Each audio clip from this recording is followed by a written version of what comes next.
একটু মনোযোগ দিই। আমরা কম্পিউটার রিলেটেড যদি কোনো জবে যাই বা কম্পিউটার রিলেটেড যদি কোনো এক্সাম দেই, তো এক্সামের প্রশ্নের শুরুতে যে প্রশ্নটা আমাদের একটা কমন থাকবে সেটা হচ্ছে নিজের নামে অথবা প্রতিষ্ঠানের নামে অথবা রোল নাম্বার দিয়ে অথবা প্রশ্নে যে শিরোনাম থাকবে সে শিরোনাম দিয়ে একটি ফোল্ডার তৈরি করা। আপনার ওয়ার্কিং এরিয়াতে কাজের শুরুতে কি করতে হবে? একটি ফোল্ডার তৈরি করতে হবে। এখন আমরা এই ফোল্ডারটি কয়টি ভাবে তৈরি করতে পারবো? একটা হচ্ছে মাউসের সাহায্যে, আরেকটা হচ্ছে কিবোর্ডের সাহায্যে। আমরা দেখি এই দুটি পদ্ধতিতে কিভাবে আমার ওয়ার্কিং এরিয়াতে একটা ফোল্ডার ক্রিয়েট করা যায়। ফোল্ডার তৈরি করার জন্য প্রথমে যে কাজটি করব, যে কোনো ফাঁকা জায়গায় আমার ওয়ার্কিং এরিয়া বলতে কিন্তু শুধু ডেস্কটপকে বলবো এমনটা নয়। ওয়ার্কিং এরিয়া বলতে বোঝায় আপনার যে জায়গাতে ফোল্ডারটা প্রয়োজন। তো এখন আমি যেহেতু ডেস্কটপে আছি, এটাই হচ্ছে আমার ওয়ার্কিং এরিয়া। আমার ওয়ার্কিং এরিয়ার যে কোনো ফাঁকা জায়গায় মাউসে রাইট বাটনে ক্লিক। আমার ওয়ার্কিং এরিয়ার যে কোনো ফাঁকা জায়গায় মাউসের রাইট বাটনে ক্লিক। এখানে দেখেন প্রথমে ভিউ, স্টোর বাই, রিফ্রেশ, পেস্ট বিভিন্ন ধরনের লেখার পাশে একটা জায়গায় লেখা আছে নিউ। এই নিউতে ক্লিক করলে আরেকটি ছোট্ট চার্ট আমার সামনে চলে আসবে, যে চার্টের ভেতরে প্রথমে দেয়া আছে ফোল্ডার।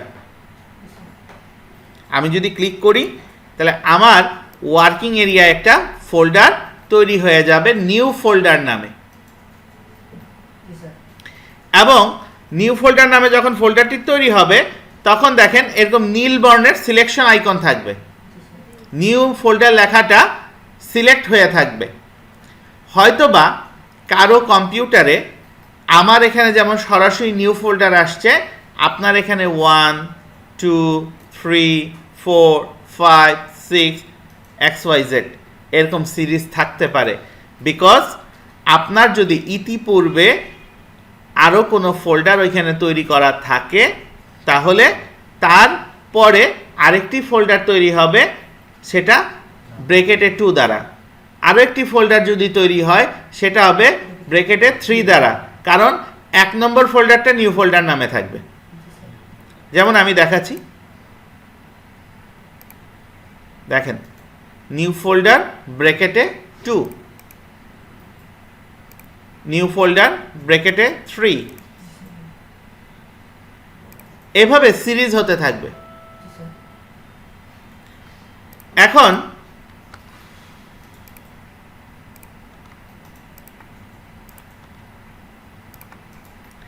আমার যে ফোল্ডারটি সিলেক্ট হয়ে আছে এই জায়গায় আমি কি আমার প্রশ্নে যে শর্তটা দিয়ে দিয়েছে, আপনার নাম অথবা আপনার রোল অথবা কোম্পানির নাম অথবা যে টাইটেলটি বলেছে সেটা আমরা ব্যাক স্পেস দিয়ে মুছে লিখে দিতে পারি।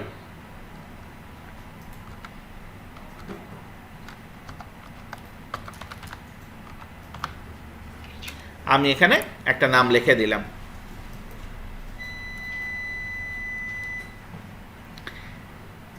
এখন এই ফোল্ডারটা আমরা তৈরি করলাম কার সাহায্যে? মাউসের সাহায্যে। সেম কাজটা যদি আমি কিবোর্ডের সাহায্যে করতে চাই, কিবোর্ড দিয়ে যদি আমি একটা ফোল্ডার তৈরি করতে চাই তাহলে আমাকে কি করতে হবে? কিবোর্ডের সাহায্যে ফোল্ডার তৈরি করার জন্য আমার কিবোর্ডের ভেতরে একটা বাটন আছে যেটাকে আমরা বলে থাকি right click button. Right click button, এই বাটনটা কোথায় আছে? ডান পাশে শিফটের নিচে। ডান পাশে শিফটের নিচে দেখেন 4 কোণা একটা ঘরের ভেতরে 3টা দাগ কাটা আছে, পেয়েছি? এটাকে আমরা বলে থাকি রাইট ক্লিক। রাইট ক্লিক, মাউসের রাইট বাটনে ক্লিক করলে যে অপশনগুলো আমার সামনে শো হবে, এই রাইট ক্লিক বাটনে প্রেস করলেও সেম ওই অপশনগুলো আমার সামনে চলে আসবে। যদি আমরা একটু প্রেস করি সবাই, আমরা দেখতে পাবো ওই অপশনগুলো আমার এখানে চলে আসছে, যে অপশনগুলো আমার মাউসের রাইট বাটনে ক্লিক করলে চলে আসছে। এখন এখান থেকে আমাকে কোথায় যেতে হবে? নিউ, তাই না? আচ্ছা, এখন এই নিউতে যাওয়ার জন্য আমরা দুইটা পদ্ধতি ব্যবহার করতে পারি। একটা পদ্ধতি হচ্ছে কিবোর্ডের অ্যারো পয়েন্টারগুলো ব্যবহার করে, ডাউন অ্যারো। এখন ডাউন অ্যারো দিয়ে ব্যবহার করতে গিয়ে দেখেন অনেকটা চাপ দিতে হবে, একটা একটা একটা একটা একটা। আরেকটা পদ্ধতি আছে, দেখেন প্রত্যেকটা লাইনের একটা অক্ষরের নিচে একটা করে আন্ডারলাইন দেয়া আছে। দেখেন ভিউ, ভি এর নিচে আন্ডারলাইন, শর্ট বাই, ও এর নিচে আন্ডারলাইন, রিফ্রেশ, ই এর নিচে আন্ডারলাইন, ছোট্ট করে আন্ডারলাইন দেওয়া আছে, তাই না? এইটাকে ব্যবহার করার জন্য যদি আমি সরাসরি ডাব্লিউতে প্রেস করি, কথার কথা সরাসরি ডাব্লিউতে যদি প্রেস করি, তাহলে আমার জন্য কি চলে আসছে? নিউ ফোল্ডার অপশনটা চলে আসছে, তাই না? এখন নিউ ফোল্ডার ক্রিয়েট করতে হবে, তো আমি কোথায় প্রেস করব? দেখেন তো কার নিচে আন্ডারলাইন, জাস্ট কিবোর্ড থেকে এফ এ প্রেস করব, ক্রিয়েট হয়েছে। তাহলে আমার কাছে মাউস অপশনটাও আছে, কিবোর্ডের রাইট ক্লিক বাটনের সাহায্য করতে পারবো। আমি মনে করি মাউসের চাইতে রাইট ক্লিক বাটনটা খুব সহজে হয়েছে। রাইট ক্লিক বাটনে ক্লিক, ডাব্লিউতে সরি এনে ক্লিক,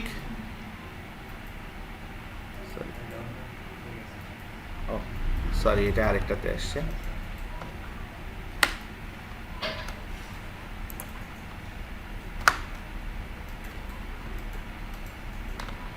আমার সামনে নতুন ফোল্ডারটি তৈরি হয়ে যাবে। যে ফোল্ডারটি তৈরি হয়ে গেল, এটাকে আমি চাইলে লিখে দিলে নাম চলে আসবে। এখন প্রশ্ন থাকে, একটা ফোল্ডারকে তো একটা নাম দিলাম, অনেক সময় এই নামটা পরিবর্তন করার প্রয়োজন হতে পারে।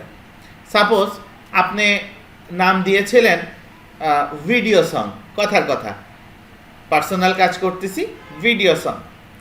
এখন দেখলেন যে এই ফোল্ডারে ভিডিও সঙের চাইতে অডিও সঙের সংখ্যা বেশি। এখন আপনি চাচ্ছেন যে ফোল্ডারটা আমি ভিডিও সং দিয়েছিলাম, তাহলে ভিডিও কেটে এটাকে অডিও করে দেই। তাহলে আমাকে কি করতে হবে? ফোল্ডারটার নাম পরিবর্তন করতে হবে। এর জন্য আমরা এটাকে কি বলবো? রিনেম। রিনেম রিনেম করব কিভাবে?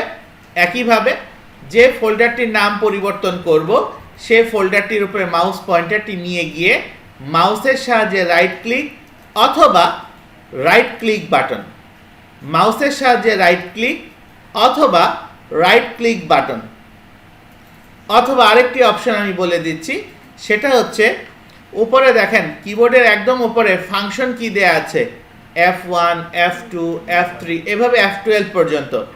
আমরা F2 তে প্রেস করব, রিনেম অপশন চালু হয়ে যাবে।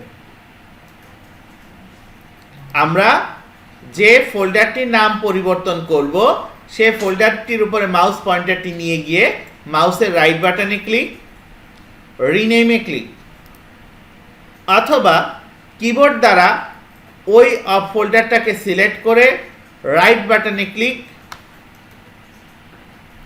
রিনেম অপশনে ক্লিক, অথবা আমার কিবোর্ড থেকে ফাংশন কি F2 তে প্রেস, আমার জন্য রিনেম অপশনটি চালু হয়ে যাবে। তাহলে আমি আমার কাঙ্ক্ষিত ফোল্ডারটিকে ক্রিয়েট এবং রিনেম করতে পারবো, আশা করি পারবো। এখন আসি অপ্রয়োজনীয় ফাইল বা ফোল্ডার আমি কিভাবে রিলিজ করে দিব বা ডিলিট করে দেব। যে ফোল্ডারটি আমার কোনো কাজে আসবে না, অযথা তৈরি করে আমার জায়গা নষ্ট করার কোনো দরকার নেই, তাহলে যে ফোল্ডারটি আমার কোনো কাজে আসবে না সেটাকে আমরা মুছে দেব বা ডিলিট করে দেব।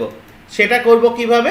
যে ফোল্ডারটি আমি ডিলিট করতে চাই, সে ফোল্ডারটির উপরে রাইট বাটনে ক্লিক, ডিলিট।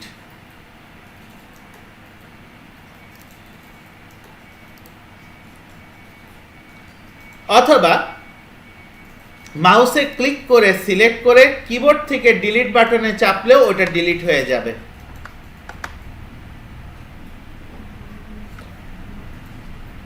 অথবা যে ফোল্ডারটা ডিলিট করব সেটাকে সিলেক্ট করে মাউসের রাইট বাটনে ক্লিক না করে কিবোর্ড থেকে রাইট বাটন অপশনে ক্লিক, ডিলিট অপশনের জন্য ডিতে ক্লিক, কাজ হয়ে যাবে। তাহলে কি আমার অনাকাঙ্ক্ষিত ফোল্ডারগুলো কি মুভ বা ডিলিট হলো? আচ্ছা, এখন ডিলিট করতে গিয়ে দেখলাম আমার একটি গুরুত্বপূর্ণ ফাইল অথবা ফোল্ডার আমি ভুলবশত ডিলিট করে ফেলেছি। এখন এই ভুলটাকে কিভাবে আবার সংশোধন করব? এই সংশোধন করার নিয়ম হচ্ছে, আমার এখানে একটা অপশন আছে, রিসাইকেল বিন। আমরা যারা স্মার্টফোন ব্যবহার করি, আমরা স্মার্টফোনে যে অপ্রয়োজনীয় ছবি বা গান আমরা এক সময় ফেলে দিই, ফেলে দেওয়ার সাথে সাথে কিন্তু এটা মেমোরি কার্ড থেকে চলে যায় না। এটা রিসাইকেল বিন অথবা ট্রাস্ট নামের একটি অপশন আছে। এক এক মোবাইলের ফাংশনে এক একটা নাম থাকে। আমার ম্যাক্সিমাম মোবাইলে রিসাইকেল বিন নামেরই অপশন আছে। যখন রিসাইকেল বিনে আপনি ক্লিক করেন, আপনি দেখতে পারবেন ওই জিনিসগুলো আপনার রয়েছে। এখন যে জিনিসটা আপনাকে ফিরিয়ে নিয়ে যেতে হবে, সেটার উপরে মাউস পয়েন্টারে ক্লিক, এখানে দেখেন লেখা আছে restore this item, restore this item. এখানে যদি আমি ক্লিক করি, এখান থেকে জিনিসটা চলে যাবে এবং আমার যে জায়গায় দরকার ছিল এখানে জিনিসটা চলে আসবে।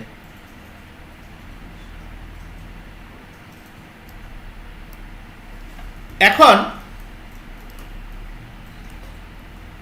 অন্যের পিসিতে কাজ করতেছি, আমার কোনো বন্ধু অথবা আদার কোনো ফ্যাকাল্টি বা অন্য কোথাও আমি কাজ করতেছি, আমার কাজ করা শেষ।